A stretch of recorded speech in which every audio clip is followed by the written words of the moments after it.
Welcome back to another video on the channel. Today, I have brought back a friend of the channel, known ball knower, No Huddle NFL.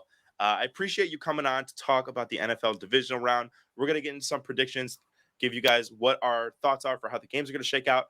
But before we get into any of that, I'm going to give you the floor, and I'm going to let you kind of introduce yourself, introduce your channel, and anything else you kind of want to plug. Yeah, so I'm Patrick Cipher. I host the Goal Line podcast, which is on Spotify. Also, I have a YouTube channel on here where I'm going to be posting something with Mike later the same day that this is going up. I'm going to be talking about my coaching predictions and who's going to be hired, who I think might not be hired on that. So if you want to check that out after this, highly recommend it. But yeah, I'm super excited to get into the NFL Divisional Round Playoffs with you. I think we're looking at what should be a good week of football. I really love how the season has been playing out. So yeah, I'll just let you take the floor with whatever game you want to start this off with. I'm ready to fire my prediction back at you. So I think that this divisional round is a really, really good slate, and I kind of have a theory that Wild Card Weekend kind of gets rid of the last pretenders. I feel like if you make the divisional round, you've earned it to a certain degree. Like you are definitely in contention to go very far, and I think we're left with some really good teams. Definitely not teams I would have predicted at the beginning of the season, but that's the beauty of the NFL is you get these good stories, you get these good seasons from these unexpected teams. And I mean, who would have had the Bucks being in the divisional round? Come August last year. Not me. I'll just be honest. You guys know I'm a notorious Bucks hater, but some good games this week. The first one on the schedule being the Ravens hosting the Houston Texans. Now we can go, I think, on and on about the job that D'Amico Ryans and C.J. Stroud have done this year, but now they're going against the big boys. Right now they're playing the number one seed Baltimore in Baltimore. They played them week one. I don't put much stock into that game. Just to be honest with you, that was 4 months ago almost. And actually, it was 4 months ago. These teams are so different. They have gone through so much since then. So I'm not going to put too much stock in that game. Baltimore did beat them the first time. Well, go ahead and give me your take on this game, and then maybe I'll kind of circle back and give you some of my thoughts as well. Yeah, I mean, this is a matchup between the two hottest quarterbacks in football right now. That's truly how I feel about this one. And Jordan Love is great too, but CJ Stroud has looked legitimately unstoppable, right? There doesn't seem to be a weakness in this guy's game. And then we remember what Lamar Jackson was doing before the 2 weeks of rest that he's had going into this game. He also looked unstoppable. There's a reason this guy is going to win the MVP. I look at these two teams, and there was a point when I was first looking at this game, I did want to pick Houston, but then I just remembered, man, this Ravens team is really good. They are really good. They were really good before their 2 weeks of rest. And maybe they come out a little bit rusty. That's really the only hope I could have for a Texans team that has a lot of momentum after beating the Cleveland Browns last week. But the fact is, everything the Texans do well, the Ravens do it better, right? You have Yeah, two yeah, unstoppable quarterbacks, but Lamar is the better of the two. You have a really nice offensive scheme with Bobby Slowick that really helps the quarterback out. But then the Ravens also have a really nice scheme with yeah. Todd Monken that has looked great. I mean, the amount of wide open guys that you see Baltimore and the amount of wide open guys that you see Lamar throwing the ball to, it's remarkable. And I think even without Mark Andrews, I feel confident about what this offense is going to be able to do. Then you look at the defensive side of the ball. Both of these defenses are similar in terms of how they play, right? You have two defenses that do it all with the smoke and mirrors, right? Two defenses that, yes, the Ravens have some studs, but it's driven more by the X's and O's. And you say that about both teams, like I said. But the Ravens also have the Kyle Hamiltons. They also have the Justin Madubuikes, the Roquan Smiths, right? Meanwhile, the Texans, all they really have is the X's and O's. And I like Will Anderson a lot. I like what Jonathan Grenard has done. I think the edge rusher duo is the big advantage that the Texans have. Probably the only advantage that the Texans have here. Probably, yeah.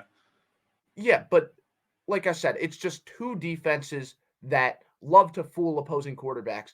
Exactly what you think is going to happen pre snap, the opposite is what's going to happen post snap. And that's why both these defenses are so threatening. but Mike McDonald just does it better. So I'm picking Baltimore because they're home, because they're coming off 2 weeks of rest, and because they're just a better football team. I think the Texans can keep it close. I think the Texans can even get out to an early lead because they're coming into this game with some momentum. The Ravens are rusty after 2 weeks of rest, but eventually the Texans are going to get fatigued. And because of that rest that the Texans had, or the Texans didn't have, and the Ravens did have, that's going to allow the Ravens to really push the envelope at the end of the game. Can I get a score prediction? Can you give me a number? Ooh, I feel like this one could actually be I'd go with like a 28-21. I'm thinking with this Ooh. one. I don't think it's So you're going to be the picking. highest scoring game on earth, but I think the Ravens are going to win by a touchdown. Okay, so Texans are +9 against Ravens. So you're picking them to cover, but not to win. Yeah. I do like that. I think that's the same thing you're talking about. Listen, I agree with your analysis 100%. The Ravens have stars on defense. Roquan is honestly, I might put him over Fred Warner as the best middle linebacker. That might be a hot take. That might be a hot take. I know, but if he's not one, he's a high two, right? Kyle Hamilton is a stud. Marlon Humphrey's pretty good. Although I heard he's going to be out this week, which is unfortunately for the Ravens. Justin Madubuike, he's awesome. Career resurgence for Jadeveon Clowney and Kyle Van Noy. Kyle Van Noy was sitting on his couch before the season started, and he's been a really good pass rusher. Well, I wouldn't say really. He's been an above average pass rusher, right? Phenomenal job schematically from Mike McDonald this year. I think that unfortunately for the Texans, like you said, a home game for the Ravens. They're rested. Lamar's been the MVP. He's been the hottest quarterback on planet Earth. I think that their receiving core, for the first time in his career, is really helping him out. They're schemed well. They're coached well. They don't turn the ball over a lot. They get turnovers on defense. I think that CJ Stroud, unfortunately, is just a year too early from seriously contending with the Texans. And I think that they're going to run into an absolute buzzsaw in Baltimore. I also had the Ravens winning. I completely agreed with you. A touchdown game. I had it being a little a little more high scoring. I had 31-24 Baltimore. Houston is a little bit banged up on defense, and like I said, they're a very young roster. So I just think that their lack of experience is gonna bite them a little bit. I do think the Texans keep it relatively close, but I'll give Baltimore a touchdown win here. All right, for the next game, for the night game tomorrow night, we have the San Francisco 49ers hosting the Green Bay Packers. Now, the Packers have notoriously been, criminalized by the 49ers, right? They have been beaten down, brutalized. They have been everything. The 49ers have been their kryptonite, which in past seasons has been especially concerning because a lot of those games were at Lambeau, right? The warm weather San Francisco Niners were going to Green Bay, Wisconsin, and kicking ass. This game, however, is in San Francisco. The Niners, like you said, with the Ravens, are rested. They didn't play their starters in Week 18 either. They've been off for a couple of weeks, which I think for guys like Trent Williams is huge, and Christian McCaffrey, who's been dealing with that calf injury. The 49ers, listen, there's a reason that 99% of people have predicted them to go to the Super Bowl. I remember a couple of months ago when we talked, you said that despite the 49ers being on that 3-game skid, I think they're going to the Super Bowl. And as much as I didn't want to believe you, in the back of my head, I knew you were right. Or I still think you're right, is what I should say. Now, Jordan Love has been playing really, really well. He was awesome against the Cowboys. Perfect passer rating, if not for a late Tucker Craft drop, which that's just terrible, by the way. Like, can Tucker Craft just catch the ball so we can get a perfect passer rating? Whatever. I think the 49ers, they might just beat down the Packers, unfortunately. I really don't know how close this game is. I'm going to go with 35-24 49ers. This is a classic Kyle Shanahan beatdown. They're going to run the ball down the Packers' throat. I think that they're going to use crossers and they're going to use in routes and they're going to use slants and screens, every passing concept you can think of to demoralize the Packers secondary. I think the 49ers run away with this one. What say you? I mean, they can't get too risky through the air because that guy Jair Alexander, he's a playmaker. He's a He playmaker. He is. makes some. I mean, the pick he had against Dallas last week, That that was was crazy. That was insane. That crazy. was a Yeah. remarkable play. Yeah. But I gotta take San Fran here. I mean, you said it yourself. I've been high on San Fran since the start of the season.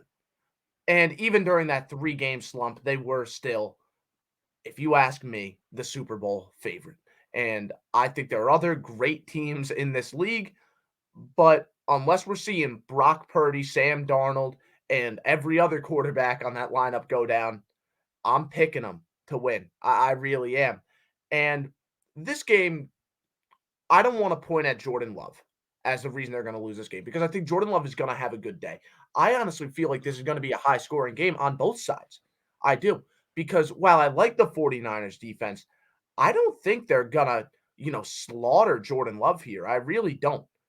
With that said, I'm picking San Fran and picking them with ease because you have one of the most revolutionary, brilliant offensive minds in the history of the sport in Kyle Shanahan against arguably the worst defensive coordinator in football in Yep. Joe Barry. That is a mismatch. That is a complete mismatch. Yeah. Not to mention that Shanahan has the talent advantage here. So it is extremely difficult for me to say that the Packers are going to win this game, although I do think their offense is going to have success. I absolutely do. Now, maybe Jordan Love doesn't have the day that I'm expecting, but that's only going to work in San Fran's favor. I do think Jordan Love is going to give the 49ers problems. I do think he's going to keep it like a 14-point game. I do think it's going to be high scoring. I do think the 49ers are going to have to keep throwing the ball. They can't afford to take the air out of the football because the Packers will catch up if they do that. But I just don't know what the 49ers will do offensively that won't work.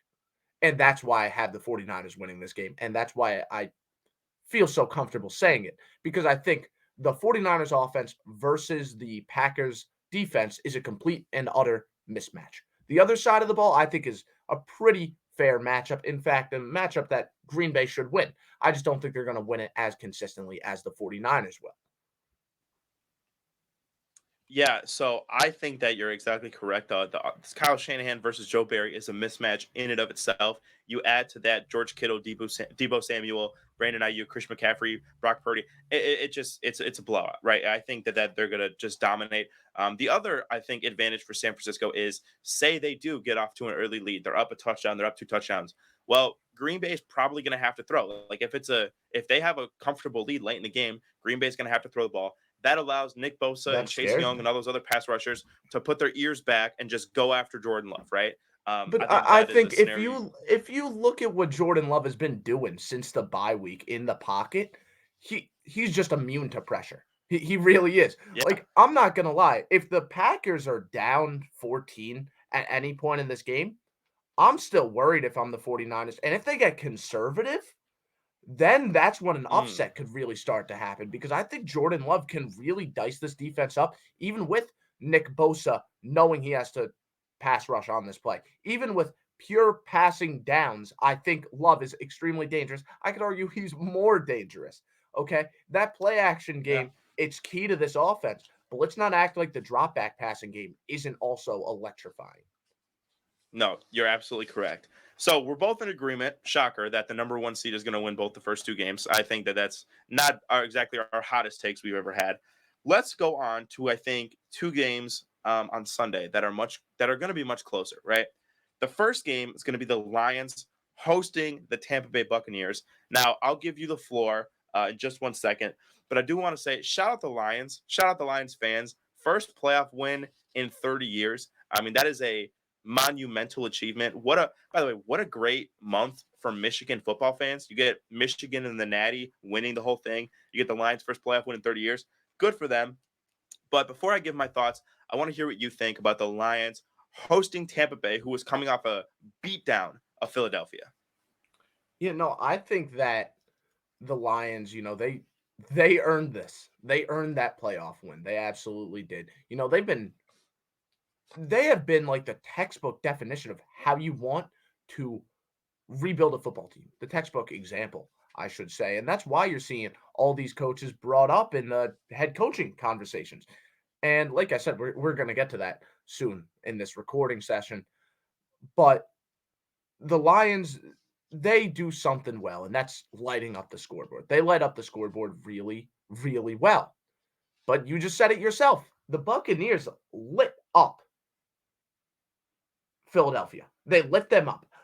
And they didn't even play that well. Like Tampa dropped a lot of balls in that first half. If they caught them, that would have been, an extra 21 points on the board. I really think that they left 21 points on the board in that game because of some drop footballs, because of some missed throws by Baker. This Buccaneers team, I think, matches up really well against Detroit. And I think going into Motor City,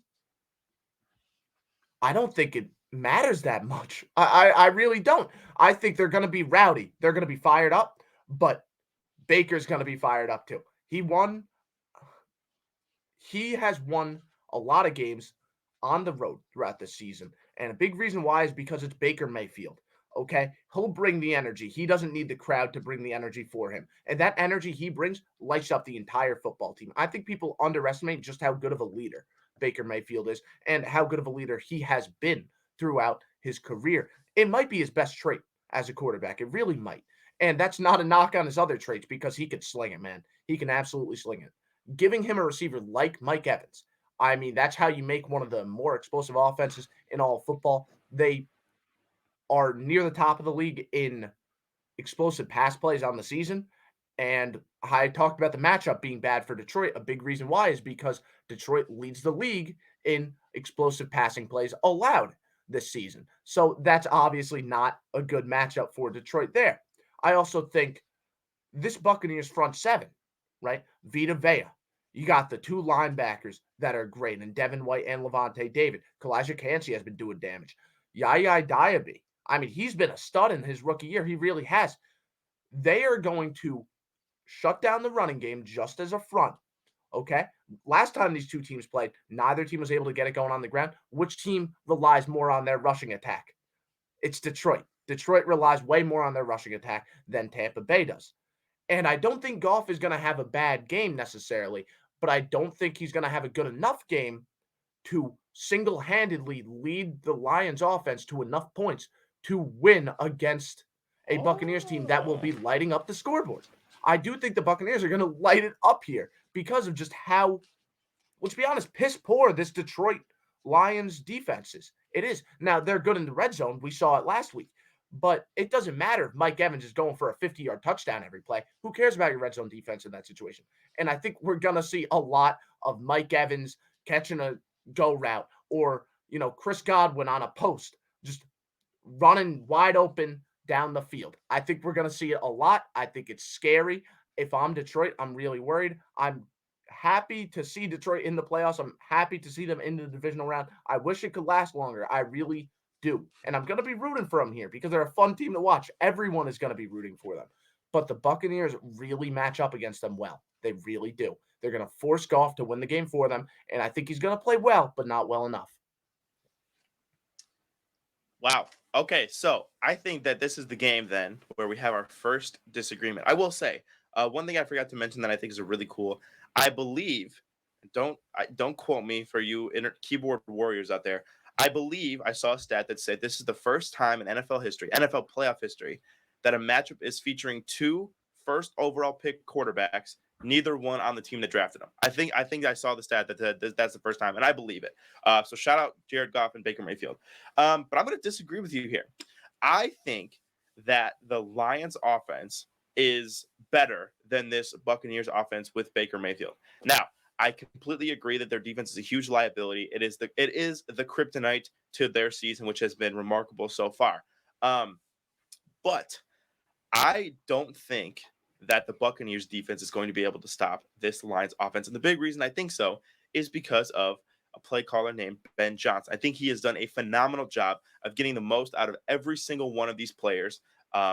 Since the halfway point when they actually started using Jahmyr Gibbs. Jahmyr Gibbs is a stud. The Amon-Ra St. Brown is a stud. I think Jameson Williams is due for a big play, right? Jared Goff is playing some of the best football of his career. David Montgomery is a workhorse. That offensive line is awesome. I think that part of the problem with the Eagles last week, and I know you did a film breakdown of this, part of the problem was they just couldn't block. And I don't necessarily think that they're how do I say it? I don't necessarily think that their scheme was tricking the Eagles. I just think that they didn't know how to stop it. They didn't know how to block it up. They didn't know how to evade the pressure that Tampa was sending. I think Ben Johnson is going to be able to figure that out. And I think they have a really good offensive line. They've got, I forgot to mention Sam Laporta as well. I think they're loaded on offense. Now, their defense is not great. And I will agree with you again. They are probably going to give up some big plays, right? Mike Evans, I don't know what his player prop is at. I'd probably take the over. He's probably going to have a big day. But what I will say is that I don't think, and this is going to sound harsh, I don't think Baker Mayfield is elite enough to continually take advantage. Matthew Stafford was dotting up the lines completely. Like Puka Nacua had a field day against this Lions defense. I don't know if Baker Mayfield is on that same level that Matthew Stafford is at to be able to do that to the Lions defense. And again, the Lions just beat Matthew Stafford. So what do you think they're going to do to the Tampa Bay Buccaneers? I have the Lions winning this one. I'm going to go with 27-20. Again, I do think the Tampa Bay Buccaneers get some huge chunk plays, but if they can actually tackle, if they can rally to the football, and if they cannot blow a bunch of coverages, I think they can keep this Tampa Bay offense at bay enough, pun intended right there, at bay enough, and then their offense can score enough points to win this game. So I'm going to take the Lions in this game. Well, no, I just want to say I get it. Stafford is a better quarterback than Baker. There's no doubting that. But I think there's a huge difference in terms of how these two offenses are gonna attack Detroit. Okay, the way the Rams did True. it led to them getting into the strong area for Detroit. When Detroit is in the red Yes. zone, when they're backed up against their own end zone, that's when they play their best football as a defense. True. Okay, it truly is because when there's less space for you to threaten the defense. Now, all of a sudden, it's a lot harder to get a big play. Passing the ball on Detroit when there is less space for you to throw the ball, that's easier for Detroit to work against. And their run defense hasn't been too bad. So because of that, you're kind of in a spot where you want to attack them through the air, but it's a lot harder to do that in the red zone. I think the Buccaneers, they're not going to be getting red zone trips. They're going to be getting deep touchdowns. Okay. And that's why I'm so comfortable here. Now, if this game does come down to a spot where Tampa Bay has to make a good series of 4 or 5 plays in the red zone and convert that into a touchdown instead of 3 points, then all of a sudden I feel a lot better about Detroit winning this game. I just don't expect it to come down to that at any point. I just think the Buccaneers are going to take their shots. They're going to keep on firing, and they're going to work more often than not. I like it. I like your analysis. Another thing I will say is that Detroit was getting crazy pressure on Matthew Stafford. I think Tristan Wirfs is going to shut a lot of that shit down, right? I think Yeah. Tristan Wirfs versus Aiden Hutchinson is going to be a really good matchup for Tampa Bay. I believe that he'll be able to keep him contained. All right. Last game of the week, last divisional round game of the year, and arguably, in my opinion, what we're looking at like the game of the year. We got the Buffalo Bills hosting the Kansas City Chiefs. Josh Allen versus Patrick Mahomes part 3 or 4 in the playoffs. This is 3, I believe. Um, Obviously, these two teams have been the powerhouses in the AFC, but the Bills have been unable to get past Kansas City in the playoffs. The Chiefs have been the Bills' kryptonite. So, what do we expect in this game? Well, I expect a very close game. I think the Chiefs are not at the peak of their powers like they have been in years past. And I don't think that their offense is clicking the way that it has and been dominant in years past because they don't have Tyreek Hill anymore. Travis Kelce looks like he lost a step or two, unfortunately. Their other receivers outside of Rashee Rice are dreadful. So you might think, oh, maybe the Bills have a huge advantage. Well, the Chiefs' defense is now the best it's ever been. It was ranked 9th in the league, I believe, this year. They're playing good football. They're obviously very well seasoned in the playoff. They're very experienced. Andy Reid is a fantastic coach. Steve Spagnuolo continues to be a very underrated defensive coordinator in the NFL. And they're going to Buffalo, where I don't think the weather is going to be much of a factor because they just played in negative 30-degree wind chill. They looked completely fine, completely normal. I don't think the cold weather is going to affect them because they're in Kansas City. Like, they deal with that all the time. Now, on the Bills side, I would argue this is their best team in the Josh Allen era. I believe that with the way they're playing right now, the incorporation of James Cook, Dalton Kincaid has now been a major force in the passing game. This defense, despite being ravaged by injuries, has been good for a few weeks now. I think if there is a time to beat Patrick Mahomes and to get over that hump, it is now for the Buffalo Bills. But unfortunately for them, I don't think they do it. I think the Chiefs win this game 24-20. I think that this is a lower scoring game, a game where plays are made on third down in either direction. And I think the advantage, I have to take Patrick Mahomes and Andy Reid over Josh Allen and Sean McDermott. Now, Josh Allen is a cheat code. He's awesome, but he is prone to turn the ball over once or twice in a game. And he didn't make a mistake in Pittsburgh. He made a couple of mistakes against Miami a few weeks ago, but they weren't good enough to take advantage. I think if he does that against Kansas City, the Chiefs are a good enough team to where that is going to be the difference in the game. I think give me the Chiefs 24-20. So I actually really like that you picked the Chiefs here. I picked Buffalo, but I'm yet to talk to someone face to face that has picked the Chiefs in this game.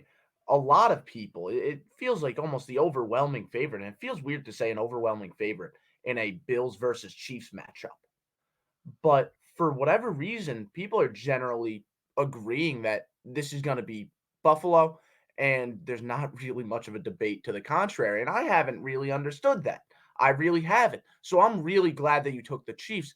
I understand why one would take the Chiefs here. It really comes down to Spagnolo and his ability to force Josh Allen to make the mistakes we all know he can. Because when Josh Allen's hot, he's hot. You said it yourself. Cheat code. He can 1v11 the opposing team, Yeah. and players that could do that, like the Lamar Jacksons of the world, like Josh Allen, those are the scariest players for a defensive coordinator to play against. Those are absolutely. Because it doesn't matter what play you draw up. If Josh Allen just goes into a play with that X factor on. And there's no way to determine if that X factor is going to be on. But if he just goes into a 3rd and 10, 3rd and 15 even with that X factor on, he's going to truck a defensive end and then throw it 50 yards down the field. I mean, it's not fair. It frankly isn't. When he's on, Yeah. he's on. When he's hot, he's hot.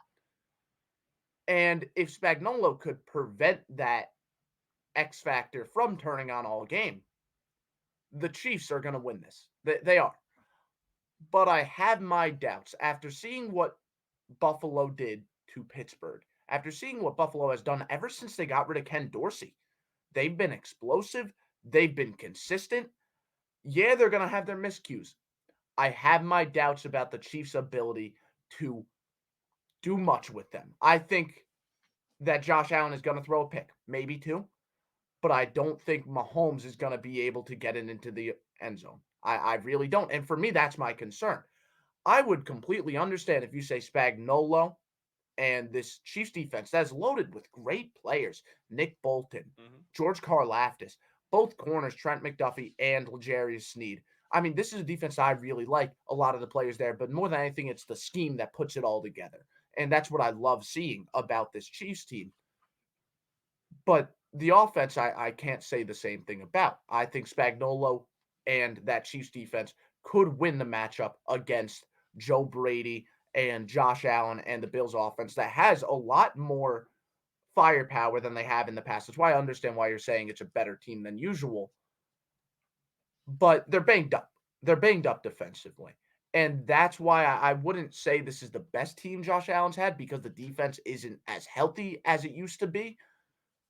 But the offense definitely has more to work with than it ever has before. I completely agree with you that there. Maybe But I modify despite my that, statement to say this is the best they've been on offense in the yeah, Josh Allen yeah, era. that's Maybe what maybe that's I my feel statement. like that's a very fair assessment. But this game is gonna come down to Josh Allen versus Spagnolo. At least that was my initial thought because that's what I'm excited to see. I want that to be the case.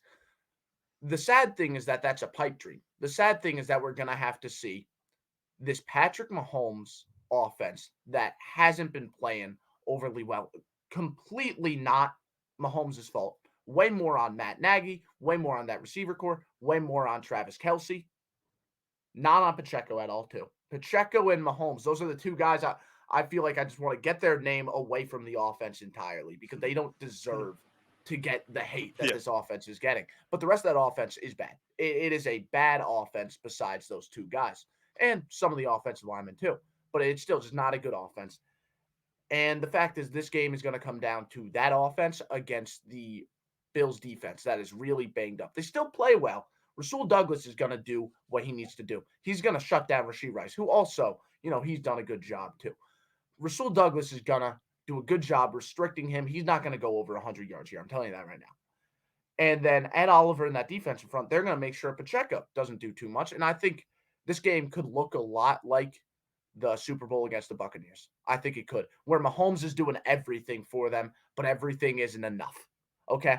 He's doing everything except catch the ball for the receivers, and he needs to catch the ball for the receivers for them to win. I think that's what it's going to come down to. I really do. And it sucks because that's not the fun part of this matchup. The fun part of this matchup is Chiefs defense versus Bills offense. Like I keep saying, the fun part of this matchup is how can Spagnuolo throw Josh Allen off? But sadly, I don't think that's what the game is going to come down to. I think it's going to come down to the weak side of the ball for both teams. And I think the Bills win that. What are you doing for score prediction? Because I had 24-20, so I had close Chiefs win. You're taking what? 24-20, I think, is a fair one. I didn't write my score prediction down. I just wrote down my winner. I've actually never been Okay. a big score prediction guy. But if I had to, I just like being right. And it's a lot easier to be right when you I have to just like predict being less. right. But That's a great I that's a guess great quote. I'm quoting that. I guess right here, I'll probably go. I want to say I really like it being a 3-point game. I think it very well could be. And I don't think I'm gonna make it a 3-point game though. I think we're gonna go 30-24. Wow. Okay. All I right. don't know So why we that feels agreed. right to me. There you go. So we agreed on the Saturday games with the Ravens and Niners, but we disagreed on the Sunday games. So very interesting. Thank you for coming on and joining me to talk about the divisional round. I will be holding this over your head if the Chiefs win, just to let you know. I'm just going to say I told you so because it's Patrick Mahomes. But thank you for coming on the show. I really appreciate it. Guys, don't forget to sub to him. He's going to make some awesome YouTube videos. We have a video coming out probably either later tonight or tomorrow. I'm not sure exactly when you're going to post it, but we have a video coming out soon. I'll put the link for his channel in the description. Make sure to go check it out. But that's going to do it. Don't forget to subscribe if you guys enjoyed. And I will see you guys in the next video. Peace out.